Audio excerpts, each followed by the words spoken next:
Constitution میں ایک بار پھر خوش آمدید کریں گے. کراچی اسٹوڈیو میں رفعت سعید صاحب اور مظہر عباس صاحب ہمارے ساتھ موجود ہیں اور ہمیں جوائن کیا ٹیلی فون لائن پہ خرم شیر زمان, پاکستان تحریک انصاف کے رہنما. خرم صاحب, آج ڈیلیور کیا پاکستان کے سب سے بڑا شہر اکنامک ہب کراچی کی عوام کے لیے ایک relief green line bus service آج افتتاح ہونے جا رہا ہے. اور اتنے ہم سینے کے نا امید ہو چکے تھے بہت ساری چیزوں سے, جس طریقے سے نگلیکٹ کیا گیا کہ آج یہ 18 کلومیٹر کا منصوبہ بھی جو ہے بہت بڑی بریدنگ سپیس دے رہا ہے کراچی کو, کراچی کے لوگوں کو. خرم صاحب جی السلام علیکم. جی بالکل ٹھیک فرما رہے ہیں آپ. اور دیکھیں کراچی نے تو ہمیشہ سے بے بسی دیکھی ہے نا, اور یہ رسوائیاں تو کراچی کے ساتھ چلتی ہوئی آئی ہیں, کوئی نئی چیز تو نہیں ہے. ہم پچھلے کافی سالوں سے دیکھتے ہوئے آ رہے ہیں کہ ایک حکومت جو اقتدار کے اندر پچھلے 13 سال سے ہے اور 5 دور اس کے ہو چکے ہیں صوبے سندھ کے اندر, وہ شہر کراچی کو آج تک جو ہے ان 13 سال میں 13 بسز نہیں دے سکی. اس بات میں کوئی شک نہیں ہے کہ یہ جو پورا پلان تھا, یہ جو اسکیم تھی وہ پچھلی حکومت کی تھی, لیکن اس میں ایسا تھا کہ پچھلی حکومت نے اس کا انفراسٹرکچر تیار کرنا تھا اور جو بسز اور اس کا جو IT سسٹم تھا پروونشل گورنمنٹ نے کرنا تھا. 2018 میں آپ کے سامنے ہے کہ وزیر اعلیٰ صاحب نے وزیر اعظم صاحب کو گزارش کی کہ وہ نہ تو بنا سکتے ہیں نہ اس کو چلا سکتے ہیں. 70% پروجیکٹ کمپلیٹ تھا, 30% رہتا تھا جو کہ فیڈرل گورنمنٹ نے واپس اس کو انیشیٹ کیا, ایکسپٹ کی CM کی ریکویسٹ, اور آج یہ جو ہے انوگریٹ ہونے جا رہا ہے. تو میں سمجھتا ہوں کہ خالی یہ نہیں ہے, اور بھی بہت سارے ایسے پروجیکٹس ہیں جو کہ شہر کراچی میں وفاقی حکومت کے چل رہے ہیں, اور کراچی سے زیادہ ڈیزرو کرتا ہے. کراچی کو اس سے زیادہ اور کام دینا چاہیے تاکہ لوگ یہاں کے جو ٹیکس پے کرتے ہیں, لوگ جو یہاں پہ ڈیزرو کرتے ہیں کہ ان کو ایک بیٹر لائف دی جائے, کم سے کم بیسک نیسیسٹیز دی جائے. تو یہ ایک بہت اچھا اقدام ہے. بڑی اچھی بات ہے کہ آپ ایٹریبیوٹ دے رہے ہیں نون لیگ کی حکومت کا. جی بالکل جناب, بالکل سر. خرم, یہ آپ ظاہر آپ کی ذاتی رائے ہی ہو سکتی ہے, یہ بہتر نہیں ہوتا کہ اگر آج کی تقریب میں دوسرے سٹیک ہولڈرز کو بھی بلایا جاتا, یعنی اگر آپ مسلم لیگ نون کے بھی یہاں کے رہنما کو بلا لیتے, MQM پاکستان کے شاید ہوں, یقیناً ہوں, تو یہ زیادہ اچھا میسج, اور اس کا کریڈٹ ظاہر ہے پھر تحریک انصاف کو ہی جاتا, عمران خان صاحب کو ہی جاتا. لیکن اگر اس تقریب میں یہ سارے سٹیک ہولڈرز ہوتے تو یہ کتنا اچھا میسج ہوتا. بلکہ اس میں مظہر اضافہ کر لوں میں کہ اس میں اگر جماعت اسلامی PSP سب کو لے کے اور وزیر اعظم مزار قائد کے سائے میں اس کا افتتاح کرتے تو کیا میسج جاتا, آپ خود اندازہ لگا لیجئے. نہیں مظہر صاحب, رفعت صاحب, گزارش یہ ہے کہ اسٹیک ہولڈرز تو وہ ہوتے ہیں کہ جن کی کوئی سیٹ تو ہو یہاں پہ. PMLN کی تو کوئی نمائندگی آپ نے دیکھا ہے کہ پروونشل اسمبلی میں ان کی کوئی نمائندگی ہے بھی نہیں, تو وہ تو اسٹیک ہولڈرز نہیں ہوئے. لیکن دیکھیں سر کہ یہ ہمیشہ سے پریکٹس رہی, اور آپ اس بات کو جانتے ہیں. پنجاب کی مثال میں آپ کو دے دیتا ہوں کہ چودھری صاحبان نے جو پروجیکٹس شروع کیے تھے, انیشیٹ کیے تھے, ان کو تو PMLN نے کمپلیٹ بھی نہیں کیا, ان کو چھوڑ دیا گیا. اور اس بیسس پہ چھوڑ دیا گیا اگر اسے کمپلیٹ کیا جائے گا تو ان کو اس کا بینیفٹ مل جائے گا. ہم تو یہ سمجھتے ہیں کہ ریاست کی ذمہ داری ہے کہ اگر کسی حکومت نے پچھلا کانٹریکٹ کیا ہے, کوئی ایگریمنٹ کیا ہے, کوئی پروجیکٹ شروع کیا تو اسے مکمل کرانا ہے. باقی رہی بات آپ کی اسٹیک ہولڈر کی, تو اسٹیک ہولڈر دیکھیں جو سندھ حکومت ہے, آئی ایم شیور کہ ان کی ذمہ داری ہے 3 سال کے بعد ہم نے یہ پروجیکٹ ان کو واپس کرنا ہے. بلکہ ان کو کیا واپس کرنا ہے, 3 سال بعد تو مظہر بھائی حکومت بھی ہماری ہوگی انشاءاللہ تعالیٰ صوبے سندھ کے اندر. لیکن دیکھیں بڑی بات یہ ہے مظہر صاحب کہ ہم نے اس پروجیکٹ کو مکمل کرا, ہم نے ایمانداری سے اس کے اوپر کام کرا. یہ کام ہمارا نہیں تھا, یہ کام پروونشل گورنمنٹ کا تھا, اور آپ دیکھیں اس کو بہت بہتر طریقے سے چلائیے. یہی بات کہہ رہے ہیں جو آپ بات کہہ رہے ہیں نا, آپ نے جیسے شروع میں ایٹریبیوٹ کیا کہ پروجیکٹ, اور یہ اچھی بات ہے, اچھی روایت قائم کی آپ نے کہ اس پروجیکٹ کو ابینڈن نہیں کیا بلکہ کمپلیٹ کیا. لیکن اگر کسی نے سنگ بنیاد رکھا ہے, ان کی کوئی نمائندگی یہاں ہو جاتی, اس میں ضروری نہیں ہے کہ وہ قومی اسمبلی یا صوبائی اسمبلی کا ہی وہ ہوتا. میں صرف ایک چیز یہ کہہ رہا ہوں کہ ہمارے یہاں یہ بدقسمتی رہی ہے, جس طرح آپ نے کہا کہ PMLQ نے جو پروجیکٹ شروع کیے وہ PML نے, یہ جو تختیاں بدلنے کا اور تختیاں لگانے کا عمل ہے, اس میں اگر یہ ہوتا تو کریڈٹ آپ ہی کو جاتا, لیکن ساتھ میں آپ کے بہت سے لوگ کھڑے ہوئے ہوتے ہیں. مظہر صاحب کچھ سیاسی روایت بھی ہیں, اور ظاہر ہے کہ اگر ایک جماعت ہے, اس نے کام کیا, اس نے محنت کی ہے, تو وہ کیوں چاہے گی کہ اپنا کریڈٹ کسی اور کو دے. اگر PMLN کی گورنمنٹ نے چاہتی تو وہ اپنے ٹینیور کے اندر اس کو پورا کر سکتی تھی. اور آپ کے سامنے ہے کہ وہ جو اس کی پروگرس رہی وہ بہت ہی اسنیل پیس کے اوپر رہی, اور ہم نے تو آپ دیکھیں گے پشاور کے بارے میں یہ بات دیکھیں گے کہ ہم نے اپنے ٹینیور میں اس کو پورا کیا اور سسٹینیبل ٹرانسپورٹ ایوارڈ جو ہے وہ بھی ان کو بی آر ٹی کو ملا ہے. اب ہماری تو سر یہ کوشش ہے کہ ہم اس کو بی آر ٹی سے بہتر طریقے سے چلائیں, اس کا نظام بی آر ٹی سے بہتر ہو. جو شکایت اگر بی آر ٹی میں آئی ہے تو وہ یہاں پہ نہ آئے, اور یہ ٹریک تو سر اس کا بھی اور بڑھنا ہے مظہر صاحب, اس میں اور آگے جانا ہے. باقی جو ریڈ لائن اور جو اورنج لائن ہے مظہر صاحب وہ آپ کے سامنے ہے, اس کا آپ حشر تو دیکھیں کہ اس کا حشر ہے کیا, وہ کدھر جا رہی ہے. وہ ابھی تک تو لوگوں کو انہوں نے یہ پوچھوں گا کہ آپ دیکھیں, آپ تو حکومت بنانے کی ایک بات کر رہے ہیں, تو آپ کو تو براڈر اس میں دیکھنا چاہیے, آپ کو تو اپنے بازو وسیع کرنے چاہیے, آپ کو لوگوں کو تو اپنے قریب بلانا چاہیے. آپ تو وفاق میں تو آپ کہہ رہے ہیں کہ بنے گی, آپ صوبے میں حکومت بنانے کی بات بھی کر رہے ہیں, تو اس میں تو آپ کو افہام و تفہیم, قریب جانا, لوگوں کو اپنے قریب لانا, اس کو فروغ دینا چاہیے. کسی نے غلط کیا, چاہے وہ مسلم لیگ نون نے کیا, مسلم لیگ قاف نے کیا, ایم کیو ایم نے کیا, آپ ان چیزوں کو بھلا کر آگے کیوں نہیں بڑھتے؟ مطلب ایک پازیٹیو چیز کو کیوں آگے متعارف کروانے میں کیا قباحت ہے؟ میرے خیال سے ظفر بھائی ہم نہیں سمجھتے ہیں کہ افاف یہ ان کے ساتھ ہم بیٹھ سکیں, کیا پی ایم ایل این کے ساتھ بیٹھ کر ہم ڈیلز کریں, یا باقی سیاسی جماعتوں کے ساتھ, یا وہ پاکستان پیپلز پارٹی ہوگی جن کے اوپر ہم ایک الزام لگاتے ہیں کہ ملک کی تباہی میں ان کا ایک بہت بڑا رول ہے. تو آپ یہ کیسے ایکسپیکٹ کر سکتے ہیں ہم ان کے ساتھ بیٹھ کے انوگریشنز کریں؟ ہم تو یہ سمجھتے ہیں سولو فلائٹ ہے, یہی کہہ سکتے ہیں, سولو فلائٹ ہے, پھر یہی کہا جا سکتا ہے. سر دیکھیں, میری آپ سے گزارش ہے, آپ تو بہت زیادہ مجھ سے تجربہ رکھتے ہیں. بہت بہت شکریہ خرم شیر زمان صاحب, رابطہ منقطع ہو گیا.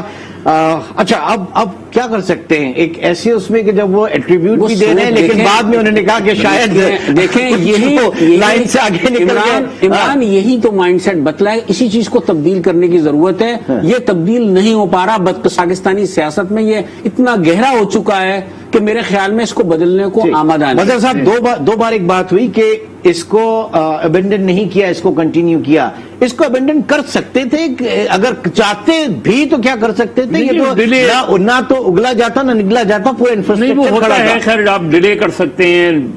ابینڈن کا مطلب یہی ہوتا ہے کہ پروجیکٹ کو ڈیلے کر دیا, اتنا ڈیلے کر دیا کہ وہ خود ہی ختم ہو گیا. لیکن اب یہ جیسے وہی میں کہہ رہا ہوں نا کہ عمران خان صاحب کا ایک بڑا ایشو یہ ہے کہ وہ محنتی ہیں, سب کچھ ہیں, لیکن وہ اپنی ہی باتوں کے اسیر ہیں. وہ میٹرو کے خلاف تھے, جنگلہ بس میٹرو شروع کی انہوں نے. وہ موٹر وے کے خلاف تھے, موٹر وے کر رہے ہیں, سڑکیں بنانے سے قومی نہیں بنتی, قومیں بندی. تو آپ کو صرف یہ دیکھنا ہے کہ آپ یہ دیکھیں کہ ایک موٹر وے دیکھیں, انڈسٹریلائزیشن کا سب سے بنیادی اصول یہ ہے روڈ اینڈ ٹرانسپورٹ. جہاں جہاں سے کرپشن بھی ہوئی ہوگی, کمیشنز بھی بے شمار کھائے ہوں گے, لیکن جب پنڈی سے اسلام آباد میٹرو کے لڑکے لڑکیاں ٹریول کرتے ہیں نا, تو انہیں ایک زمانے میں 3 بسیں بدل کے جانا پڑتی تھیں. اب یہ ہے کہ وہ ان کے کپڑے جو ہے نا گندے نہیں ہوتے, اب وہ صاف ستھرے اچھی سواری میں بغیر کسی ٹریفک جیم کے اسلام آباد سیکریٹریٹ پہنچ جاتے ہیں. آبزرو کیا میں نے دیکھا. عمران ایک بات اور کہوں گا, اس میں شہریوں کو بھی ٹھیک ہے, شہریوں کو بھی مہذب ہونا پڑے گا. میرے خیال میں صفائی ستھرائی ایسا نہ ہو کہ یہ منصوبہ بھی اسی طرح سے ہو جائے جس طرح کراچی کی موبائل چھیننے کی فیسلٹی بھی اویلیبل ہو. جی یہ نہیں ہونا چاہیے. حنید لاکھانی نے بھی ہمیں جوائن کیا, چہرہ ہے پاکستان تحریک انصاف کا, اور کراچی ہائٹ سے کراچی کی اس ڈیولپمنٹ کے اوپر یقیناً خوش بھی ہوئے ہوں گے. حنید لاکھانی صاحب کیا کہیں گے؟ آج ہم یہ بات کر رہے تھے کہ جو کراچی کی ریپرزنٹیشن ہے, جو کراچی کی پولیٹیکل پارٹیز ہیں, جو کراچی کے اسٹیک ہولڈرز ہیں, ان کو ساتھ ملا کے اگر مزار قائد کے اوپر اس کا افتتاح کرتے, گرو مندر کے اوپر افتتاح کرتے, تو سارا کریڈٹ عمران خان کو, وزیر اعظم کو, پاکستان تحریک انصاف کو جاتا. ایک اچھی روایت ہوتی ہے, اس وقت جو پولیٹیکل ٹیمپریچر ہائی ہے بڑا کول ہوتا. کیا کہیں گے حنید صاحب؟ جہاں تک آج کے اس منصوبے کی بات ہے, میں بے حد خوشی کی بات ہے کہ ایک بہت بڑا ریلیف کراچی ہائٹس کو ملا ہے, اور بہت عرصے سے ایک مایوسی سی کراچی کے اندر پائی جا رہی تھی, چاہے بارش ہو, چاہے کچرے کا مسئلہ ہو, چاہے پانی کا مسئلہ ہو, چاہے ٹرانسپورٹ کا ہو. ٹرانسپورٹ دیکھیں کہ ایک شہر میں جو اتنا کارپوریٹ سیکٹر جہاں پر ہو, اتنی انڈسٹریز جہاں پر ہو, جو اتنا سارا بجٹ پورے ملک کو دیتا ہے, اس شہر کو جو ہے ٹرانسپورٹ پہ ہم نے سب سے پیچھے کر دیا. لاہور میں پہلے بنا دی، اسلام آباد میں پہلے بنا دی، بہت اچھی بات ہے، وہاں بھی بننا چاہیے. لیکن کراچی ملک کا 70% ریونیو جنریٹ کرتا ہے، کراچی صوبے کا 97% ریونیو جنریٹ کرتا ہے، اور اس صوبے نے کراچی کو یا اس ملک نے کراچی کو سب سے آخر پہ رکھا. اور ابھی شکر ہے اللہ کا، بے شک یہ پچھلی گورنمنٹ کا پروجیکٹ تھا لیکن پروجیکٹ کمپلیٹ ہوا، اور یہ کمپلیٹ جو ہے یہ انتھک محنت پی ٹی آئی کی تھی اس میں کمپلیٹ کرنے میں.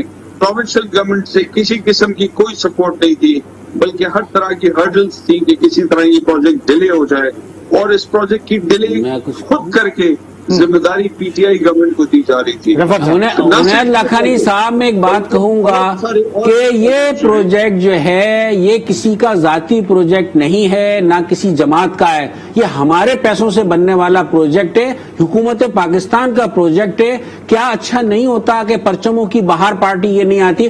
کوئی پارٹی کا پروجیکٹ نہیں ہے، یہ کسی کا ذاتی وہ نہیں ہے، یہ ہمارے پیسوں سے بننے والا پروجیکٹ ہے، اس لیے اسے عام شہریوں کو اون کرنا ہے، عام شہریوں کو کریڈٹ دینا چاہیے. کیا خیال ہے آپ کا؟ بالکل ٹھیک بات ہے. کراچی پورے ملک کے لیے 70% ریونیو جنریٹ کرتا ہے. یہ شہر 4000 کروڑ، لیکن وزیر خزانہ آپ کی جماعت کے تو ماننے کو تیار ہی نہیں ہے. لاکھانی صاحب، یہ ہم پچھلے کتنے عرصے سے 3 سال ماشاءاللہ آپ کو ہو رہے ہیں، ہم بھی یہی کہتے ہیں کہ 70% جنریٹ کرتا ہے. ذرا یہاں کی سڑکیں صحیح کرا لیں، یہاں کے سائٹ ایریا، یہاں کے جو کمرشل ہبز ہیں وہاں کی سڑکیں صحیح کرا لیں. جو آج آپ ہمیں بتا رہے ہیں یہ ہم پچھلے 3 سال سے آپ کو بتا رہے ہیں. ہم انتظار، کراچی شہر نے مینڈیٹ دیا تحریک انصاف کو، لیکن کراچی کے ساتھ وہ سلوک جو کیا گیا ہے وہ وہی روا رکھا گیا. ایک تازہ ہوا کا جھونکا ضرور ہے گرین لائن، لیکن کراچی اس سلوک کا مستحق نہیں تھا. دیکھیں کراچی بے شک آپ کی بات ٹھیک ہے، کراچی کو بہت زیادہ گروتھ کی ضرورت ہے اور اس کا پوٹینشیل بھی بہت زیادہ ہے. اگر 4000 ارب میں سے 400 ارب بھی لگ جائیں شہر میں تو یہ شہر جو ہے وہ 4000 کے بجائے 40,000 ارب دے گا واپس اس ملک کو. لیکن ادھر لگانے کے بجائے پیسہ چلا جاتا ہے دوسری جگہوں پہ اور اس کا ریٹرن نہیں آتا. جہاں تک آپ نے ابھی بات کی کہ P T I government metro کے خلاف ہے، پبلک ٹرانسپورٹ کے خلاف نہیں ہے، اس ایک پروجیکٹ کے خلاف ضرور تھی جس میں اربوں روپے رکھ کے وہ ریٹرن نہیں تھے، اور وہ سبسڈیز تھی جو فار ایور کے لیے ملک کی معیشت کے لیے مشکل تھی. لیکن ٹرانسپورٹ میں اور بہت ساری چیزیں ہیں جو میٹرو کے ساتھ لنک کرنا بہت ضروری ہے. جو نارمل بسز ہیں وہ بھی میٹرو کے ساتھ جب تک لنک نہیں ہوگی میٹرو کا نہیں ہوگا. سو بیسکلی وہ چیزیں تو پروونس کے ہاتھ میں تھی، تو وہ چیزیں کیوں نہیں کی؟ کراچی کے اندر 40 بسیں ہی لے آتے یہ لوگ، ایک بس نہیں ہے. اور پبلک ٹرانسپورٹ کا روڈوں پہ آپ حال دیکھیں تو اس سے زیادہ برا تو دنیا کے پاکستان کے بھی باقی شہروں میں نہیں ہوگا. آخر میں لکھانی صاحب، آپ اس چیز کو سمجھتے ہیں کہ کیونکہ آپ نے خود ہی کہا کراچی 70% ریونیو دیتا ہے، معاشی ہب ہے، کراچی سٹی جو میٹروپولیٹن سٹی قرار دینے اور ساری چیزیں میئر کے انڈر ہونی چاہیے، آپ اس کانسیپٹ کو سپورٹ کرتے ہیں؟ وہ بالکل یہی ایک طریقہ ہے جو پوری دنیا میں چلتا ہے. کوئی اس میں راکٹ سائنس نہیں ہے کہ سمجھنے کے لیے اس میں کوئی آدمی جو ہے اس پہ وہ کرے. یہ جو بل پاس کیا ہے اور یہ جو نیا انہوں نے سارا نظام بنانے کی کوشش کی ہے، یہ صرف کھچڑی پکائی ہے اور الجھایا ہے لوگوں کو کراچی کے اندر. اس کے اندر کوئی فائدہ نہیں ہوگا. لیکن کراچی کام ہے وہ کراچی کے میئر کے اندر ہی ہونا چاہیے، چاہے وہ پولیس ہو، چاہے وہ ایڈمنسٹریشن ہو، چاہے واٹر ہو، چاہے سیوریج. کراچی کے انتظامات کراچی کے ایڈمنسٹریشن کے ہاتھ میں آنے چاہیے. بہت بہت شکریہ. لاکھانی صاحب ہمارے ساتھ موجود تھے.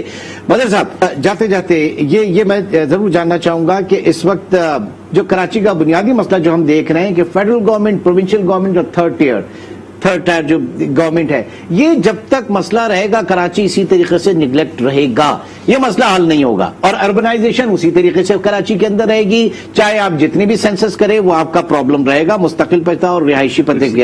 یہ حل کیا؟ اسی وجہ سے کراچی ان گورنیبل ہو گیا ہے، کراچی ان مینیجیبل ہو گیا ہے.